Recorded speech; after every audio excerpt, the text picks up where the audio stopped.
ناظرین، تاریخ اور آج کی دنیا میں خوش آمدید۔ آج کے پروگرام کا موضوع ہے عہد وسطیٰ کے یورپ میں چرچ کا کردار۔ آج ہمارے ساتھ شریک گفتگو ہیں ڈاکٹر مبارک علی۔ آئیے ان سے اپنی گفتگو کا آغاز کرتے ہیں۔ جی ڈاکٹر صاحب، ہم یہ جانتے ہیں کہ عیسائیت کی تاریخ میں رومیوں کا ایک بہت اہم کردار تھا۔ ان رومی حکمرانوں نے پہلے ابتدائی جو عیسائیت کے پیروکار تھے ان کو بہت ان پر ظلم و ستم ان پر کیے، اور یہاں تک کہ شاید کرائسٹ پر بھی شاید ظلم و ستم اتنے یہودیوں نے نہیں کیے جتنے رومی حکمرانوں نے کیے۔ لیکن یہی رومی حکمران اور اس میں قسطنطین جو تھا، اس نے جب عیسائیت اختیار کر لی تو ہم سمجھتے ہیں کہ عیسائیت کی تاریخ کا دھارا بدل گیا۔ اس بات میں کیا صداقت ہے؟ ہاں، یہ آپ نے صحیح کہا۔ جب عیسائیت کی ابتدا ہوئی ہے تو رومی امپائر کے زمانے میں ہی ہوئی ہے، اور یہ بالکل حضرت عیسیٰ علیہ السلام کو جو مصلوب کیا گیا وہ بھی رومیوں نے ہی کیا تھا۔ اور اس کے بعد جو عیسائیت ایک طرح سے ان کے لیے خطرہ تھی، اس لیے عیسائی ایک طرح سے انڈر گراؤنڈ تھے ابتدا کے اندر، اور اسی وجہ سے آپ دیکھیں گے کہ ان کی تعلیمات کے اندر کوئی مزاحمت نہیں ہے، بلکہ ایک سمجھوتا جو ہے وہ ہے۔ لیکن یہ کہ اس پورے عرصے کے اندر وہ خاموشی کے ساتھ تبلیغ جو ہیں وہ کرتے رہے ہیں، اور تبلیغ کا نتیجہ جو تھا وہ یہ تھا کہ عیسائیت نہ صرف یہ کہ مشرق میں بلکہ مغرب کے اندر بھی عیسائیت جو ہے وہ مقبول ہوتی چلی گئی ہے، لوگ عیسائی مذہب کو اختیار کرتے چلے گئے ہیں۔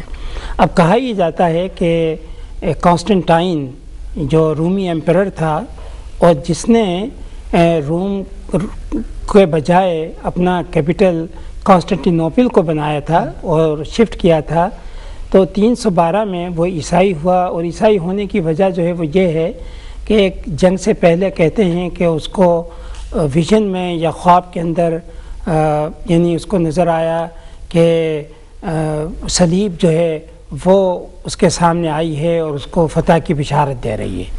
تو اس کے بعد سے وہ عیسائی جو ہے اس نے مذہب کو اختیار کر لیا۔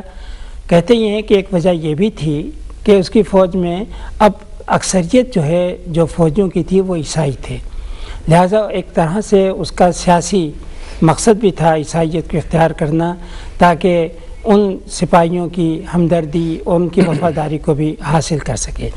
اچھا، ہوا یہ ہے کہ جب اس نے عیسائیت کو اختیار کیا ہے تو یہ جو تھا بیزنطینی ایمپائر تھی جس کا کیپٹل قسطنطین نوپل تھا، تو ایک طرح سے ریاست جو ہے اس نے عیسائیت کو اپنا مذہب جو ہے وہ بنا لیا۔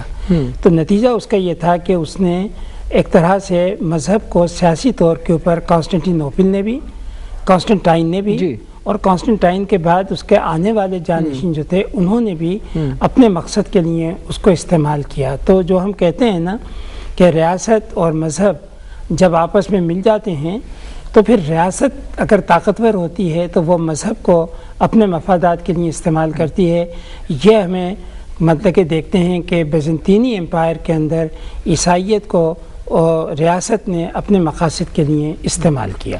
اور یہ جو یعنی جب رومی حکمرانوں نے عیسائیت کے مذہب کو اپنا لیا تو اس کے معاشرے پہ کیا اثرات مرتب ہوئے؟ اچھا، اب ہوا یہ ہے کہ اس کا اثرات جو ہے جب ایک مرتبہ ریاست کا مذہب ہو گیا یہ، تو ریاست کے مذہب ہونے کی وجہ سے ریاست کی سرپرستی ہو گئی، تو ایک دم عیسائیت کا وہ کردار جو اس سے پہلے ایک مظلومیت کا تھا یا ایک ستم زدہ لوگوں کا تھا وہ ایک دم ختم ہو گیا، اور اب ریاست کی مدد کی وجہ سے وہ ایک دم بہت زیادہ جارے ہو گئے۔ لہٰذا کہتے یہ ہیں کہ ایک تو یہ ہوا کہ جگہ جگہ چرچ جو ہیں پورے امپائر کے اندر وہ بن گئے، بشپ جو تھے چرچ کے عہدیدار ہوتے تھے وہ بہت زیادہ مطلب کہ طاقتور ہو گئے۔ اب ان کی کوشش جو تھی وہ یہ تھی کہ وہ ساری سزائیں جو رومن امپائر کے زمانے میں ان کو دی جاتی تھیں اب وہ غیر عیسائیوں کو وہ سزائیں دیں، اور زبردستی مجبور ان کو کیا جانے لگا کہ وہ عیسائی مذہب کو اختیار مطلب کہ کریں۔ تو ایک دم مطلب کہ عیسائیت کا کردار جو ہے وہ بالکل بدل جاتا ہے جب اس کے پاس طاقت آتی ہے، جب اس کو ریاست کی حمایت جو ہے وہ ملتی ہے۔ ان کی کوشش یہ تھی کہ جس کو وہ کہتے تھے پیگن زمانہ، یعنی غیر عیسائی زمانہ، پیگن دور کے جتنے نشانات ہیں ان کو مٹا دیا جائے۔ اچھا، پیگن جو تھے خاص بات ان کی یہ تھی کہ ان کے ہاں مذہب ایک طرح سے تھا ضرور، لیکن ذہنی طور پہ یہ بڑے سیکولر لوگ تھے، فلسفے کے اندر بہت زیادہ تھے۔ ان کے ہاں آپ کو پتہ ہے کہ رومی دور کے اندر بڑے بڑے فلسفی جو ہے وہ پیدا ہوئے، یونان کی روایات جو تھیں وہ بھی ان کے ہاں تھیں. تو انہوں نے ان سارے مطلب کہ پیگن دور کی ساری کلچرل نشانیاں جو تھیں ان کو انہوں نے ایک ایک کر کے ختم کر دیا. ان کے فلسفیوں کو اتنا تنگ کیا کہ بہت سے لوگ جو ہیں وہ ہجرت کر کے عرب علاقے کے اندر چلے گئے. تو یہ ایک طرح سے تبدیلی جو تھی وہ آئی ہے عیسائی مذہب کے اندر کہ عیسائی مذہب جو ہے اب بڑا ایک طرح سے جارح جو ہے وہ ہو گیا. جی ڈاکٹر صاحب، یہ تو خیر ایسے بھی اسلام میں بھی شاید اسی طرح کا کچھ عنصر جھلکتا ہے کہ جو یعنی حضور پاک سے پہلے کا جو دور تھا اس میں بھی کہا جاتا ہے کہ بہت نام اور شہرات تھے اور شعر و ادب کی زندگی بہت جو ہے وہ پھلتی پھولتی تھی، لیکن مسلمان جو ہیں اس دور کو دور جاہلیت ہی قرار دیتے ہیں. خیر، اس سے قطع نظر آپ کی بات کو آگے بڑھاتے ہوئے آپ نے عیسائیت کا جو عروج ہے اس کا ذکر کیا. اسی عروج میں ہم دیکھتے ہیں کہ جو پوپ ہے اس کو ایک بہت کلیدی حیثیت حاصل ہوگی کہ پوپ جو ہے شاید وہ محض مذہبی رہنما نہیں رہا بلکہ اس کے پاس ایک سیاسی طاقت بھی آ گئی.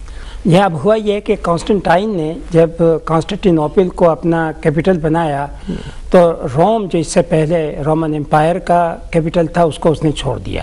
اچھا، وہاں پر پوپ جو ہے اس سے پہلے یہ پوپ کی پوزیشن جو تھی وہ یہ تھی کہ یہ بشپ کہلاتا تھا، بشپ آف روم. لیکن اس کے بعد آہستہ آہستہ اس کا مرتبہ بڑھتا گیا اور وہ پوپ ہو گیا. پوپ کا مطلب ہے باپ، اور ایک تو تھی اس کی روحانی مطلب حیثیت. اچھا، دوسرا چونکہ یہاں پر ایمپرر اب یہاں پر نہیں تھا، وہ کانسٹنٹینوپل کے اندر تھا، تو پوپ ایک طرح سے روحانی طور کے پر بھی طاقتور ہو گیا اور سیاسی طور پہ بھی طاقتور ہو گیا. یعنی جو یورپ کے بادشاہ تھے پورے یورپ کے اندر وہ ایک طرح سے اس کے ماتحت جو ہے وہ ہو گئے. تو وہاں پر عیسائیت کی دوسری طرح سے اس کی شکل ابھری. وہ شکل جو تھی وہ یہ تھی کہ مذہب کی بالادستی تھی، سیاست اس کے ماتحت تھی. بیزنطینی امپائر کے اندر سیاست کی بالادستی تھی، مذہب اس کے ماتحت تھا. تو دونوں طرف مذہب کا اور سیاست کا جوڑ جو ہے وہ ایک طرح سے علیحدہ علیحدہ تھا. تو پوپ نے اپنی حیثیت کو بڑھانے کے لیے کیا یہ ہے کہ اپنی سیاسی طاقت کو اس نے بڑھایا. ویٹیکن کا بہت بڑا اس کا مطلب کہ رہائشی علاقہ تھا جہاں پر چرچ کی بڑی بڑی عمارتیں جو ہیں وہ بنی. اور ایک دوسری تبدیلی جو تھی جو آئی وہ یہ تھی کہ بیزنطینی امپائر کے اندر وہاں پہ یونانی زبان جو تھی وہ بولی جاتی تھی. یہاں پر روم کے اندر لاطینی زبان جو ہے وہ بولی جانے لگی اور بائبل وغیرہ بھی لاطینی زبان کے اندر ہو گئی. تو ایک طرح سے دونوں حصوں کا فرق جو ہے وہ بڑھتا چلا گیا. اور اسی لیے آگے چل کر یہ جو مشرقی علاقہ ہے جس کو ہم کہتے ہیں یہاں پر آرتھوڈاکس کرسچینٹی جو ہے وہ ابھری، جو بالکل مختلف تھی یورپ کی کرسچینٹی کے ساتھ. تو کرسچینٹی کا یا عیسائیت کا جو ایک طرح سے ارتقاء ہوا ہے دونوں جگہوں کے اوپر وہ بہت مختلف ہوا ہے. رائٹ. ڈاکٹر صاحب، جیسے کہ اس سے پہلے آپ نے ذکر کیا کہ جب عیسائیوں کو یہ ریاستی طاقت ان کے ہاتھ میں آئی تو انہوں نے بہت سارے مظالم ڈھائے. ان میں خاص طور پر عیسائیت میں جو منحرفین تھے، جو ہیریٹکس تھے،